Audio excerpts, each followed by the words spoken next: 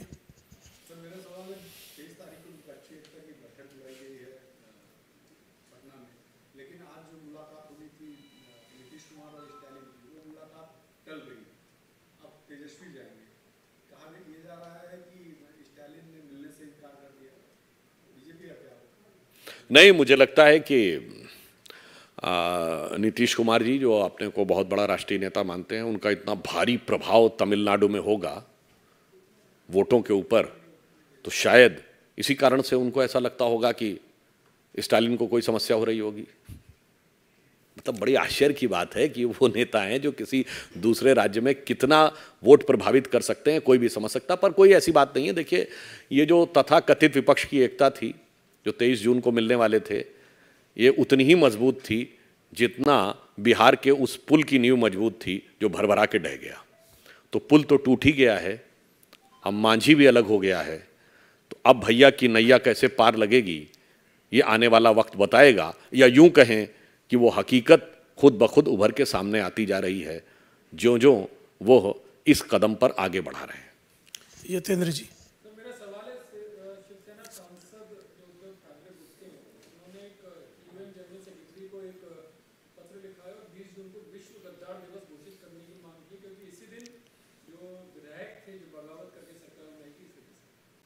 मेरे विचार से आज की डेट में वो अपनी पार्टी, जो कि एक क्षेत्रीय दल था, उस क्षेत्रीय दल को एक क्षेत्र तक सीमित रह गए हैं और अंतर्राष्ट्रीय क्षेत्र तक वह लिखने का प्रयास करें, तो ये अपने आप में हास्यास्पद है। और मुझे इस बात का बहुत कष्ट भी है कि एक दौर था तमाम विपक्षी सांसद देश के बाहर चिट्ठियां लिखा करते थे भारत के आंतरिक मामलों के ऊपर। आज शिवसेना भी उसी दिशा में आगे बढ़ गई। मुझे लगता है एक तरफ मैं कहूं तो ये भारत की संप्रभुता, भारत की गरिमा, भारत की संवैधानिकता, तीनों पर तो आघात है ही है, मगर मैं ये भी कह सकता हूं कि इसी प्रकार वो अपना स्वयं का एक प्रकार से मजाक भी उड़ा रहे हैं।